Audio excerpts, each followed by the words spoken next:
लोगों, अगर इस हुसैन पे कोई मुश्किल वक्त आ जाए और ये तुमसे मदद तलब करे तो इसका साथ देना, क्योंकि ये जन्नत के जवानों का सरदार है, मेरा खून है, मेरी औलाद है।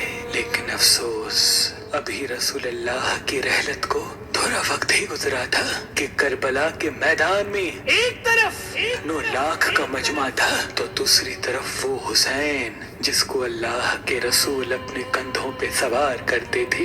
इमाम हुसैन अलैहिस्सलाम अपने नाना की उम्मत से बार बार कहते रहे कि क्यों मेरा रास्ता रोका है। ऐ लोगों, पहचानो, मैं तुम्हारे नबी का नवासा हूँ। क्यों 3 दिन से मेरे बच्चों को प्यासा रखा है? क्यों मेरे अजीज व अकारिब को शहीद किया है? बताओ, क्या मैंने रसूलुल्लाह की शरीयत में तरामीम की है? किसी इंसान का हक खाया है? किसी इंसान पे जुल्म किया है? इतने में फौजे यजीद एक आवाज में कहने लगी, ऐ हुसैन, हम सब तुझे तेरे बाबा अली के बुग़्ज़ में कत्ल कर रहे हैं ताकि यजीद हमारी झोलियां दौलत से भर दे। इमाम हुसैन ने फरमाया, ऐ लोगों, आज जिस इस्लाम का अलम तुम्हारे हाथों में बुलंद है, ये अलम मेरे बाबा अली ने बुलंद किया।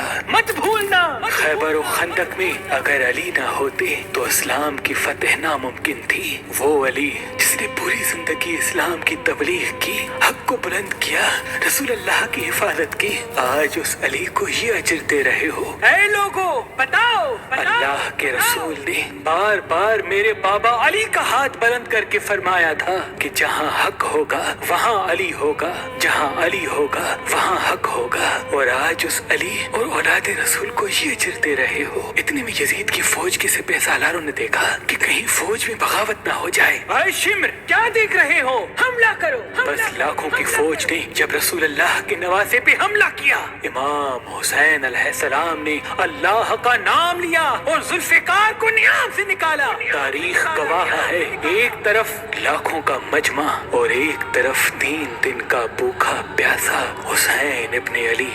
ज़मीन पे इस तरह की जंग पहले कभी नहीं देखी थी कि एक तन्हा इंसान लाखों के मजमे को इस तरह से फिन्नार कर रहा है कि फौजी अशकिया वापस पलट के भागने लगी। इमाम हुसैन फौजी यजीद से मुखातिब होके फरमाते हैं, आओ, 3 दिन के भूखे की जंग देखो, 3 दिन के प्यासे की जंग देखो, रसूल के इस नवासे की जंग देखो, उसकी जंग देखो जिसका जवान भाई मारा गया, जिसके जवान बेटे को नजरों के सामने कत्ल किया गया, जिसने अपने ही हाथों से अपने बच्चे की कब्र बनाई। इमाम हुसैन शेर की तरह मुझे यजीद से लड़ रहे हैं। इतने में आवाज़े गायब आती है, हुसैन, तेरा अल्लाह तुझसे राजी हुआ। बस इस सदा का सुनना था। इमाम हुसैन अलैहिस्सलाम ने अपनी जुल्फिकार को थाम लिया। इतनी में उमर बिन साद कहता है, शिमर, क्या देख रहे हो? ये अली का शेर है, इसको मात देना नामुमकिन है। जाओ, खेमों को आग लगा दो। बस कुछ सालिबों ने बीबियों के खेमों को आग लगा दी और कुछ इमाम हुसैन को दूर से तीर मारने लगे। इमाम हुसैन कभी बीबियों के खेमों की तरफ बढ़ते हैं, कभी फौज की तरफ जाते हैं। उमर बिन साद और शिमर ने फौज को 4 हिस्सों में तकसीम कर दिया और ये कहा कि कोई भी हुसैन के करीब न जाए, जिसके पास जो जो चीज है वो दूर से हुसैन को मारे। जिसके पास नेजा था उसने नेजा मारा, जिसके पास तीर थे वो तीर मारता रहा, जिसके पास बर्छियां थी वो बर्छियां मारने लगा। तारीख ने लिखा, जिसके पास मारने के लिए कुछ न था वो करबला की गर्म जमीन से मट्टी उठा के इमाम हुसैन की तरफ फेंकता रहा। इमाम हुसैन के जिस्म मुबारक पे हजारों जख्म लगते रहे।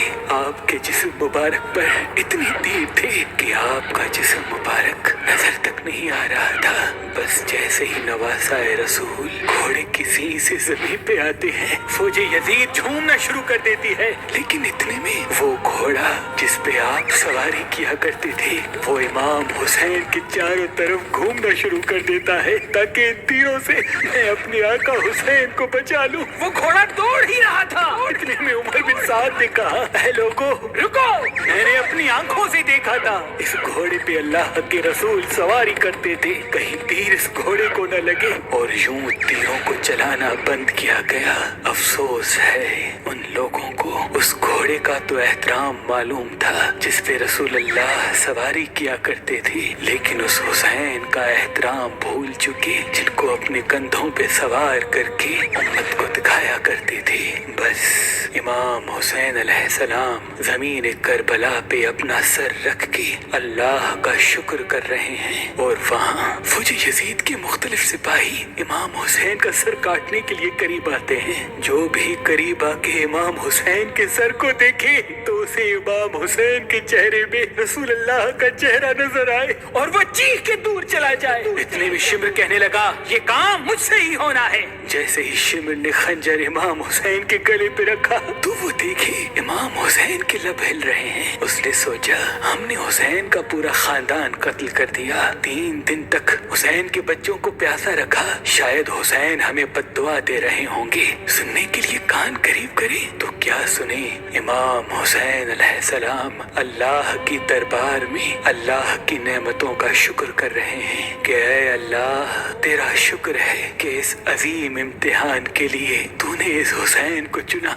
इतने में इमाम हुसैन ने आंखें खोली और शिमर से कहा, ऐ शिमर, क्या तू नहीं जानता मैं रसूल अल्लाह का नवासा हूँ, जन्नत का सरदार हूँ, हक पे हूँ, बेजुर्म हूँ। शिमर ने कहा, हाँ मुझे मालूम है। फिर आपने फरमाया, तो क्यों कत्ल कर रहे हो? शिमर ने कहा, ताकि यजीद मेरी झोली दुनियावी दौलत से भर दे। बस ये कहते कहते शिमर इमाम हुसैन का गला काटता रहा और फौजी यजीद मुसलसल झूमती रही। इमाम हुसैन के सर कलम होने के बाद सादात को लूटा गया। इमाम हुसैन के सर मुबारक को नोके सिना पे बुलंद कर दिया। बीबी सकीना को तमाचे मारने लगे। रसूलुल्लाह की नवासियों के सरों से चादर को लूट लिया और इमाम हुसैन के जिस्म मुबारक की तौहीद करने लगे। तारीख ने लिखा, इमाम हुसैन के जिस्म पर जो जो चीजें थी उनको लूटने लगे। इतने में एक शख्स इमाम हुसैन के जिस्म के करीब आया। इमाम हुसैन के हाथ में एक अंगूठी पहनी थी, उतारने की कोशिश की, ना उतरी। वो उंगली काट के अंगूठी ले गया। आपके जिस्म मुबारक को रस्सियों से बांध के करबला की गर्म जमीन पे इधर से उधर फिराया गया। इतने में उमर बिन साद ने कहा, ऐ शिमर, हुसैन और उसके साथियों की लाश का वो हश्र करते हैं कि रहती दुनिया तक कोई भी यजीद के खिलाफ आवाज न उठाए। सबके जिस्म से सरों को काट लो और सबकी लाशों को पामाल कर दो। जमीन करबला गवाह है। कहीं से कोई कबीला उठ के आता है और कहता है कि हम हुर की लाश को पामाल होने नहीं देंगे। कहीं बीबी उम्मे लैला का कबीला आके कहता है कि हम अली अकबर का लाशा पामाल होने नहीं देंगे। कहीं बीबी रुबाब के कबाइल के लोग कहते हैं हम अली असगर का लाश पामाल होने नहीं देंगे। एक एक शहीद की लाश पामाल होने वाली जगह से हटाई गई। तारीख गवाह है, सिर्फ रसूलुल्लाह का अकेला नवासा करबला की गर्म जमीन पे पड़ा रहा और मगरिब के घोड़े मशरिक की तरफ, मशरिक के घोड़े मगरिब की तरफ दौड़ते रहे। इमाम हुसैन का जिस्म पामाल होता रहा। इमाम जाफर सादिक अलैहिस्सलाम फरमाते हैं, मेरा सलाम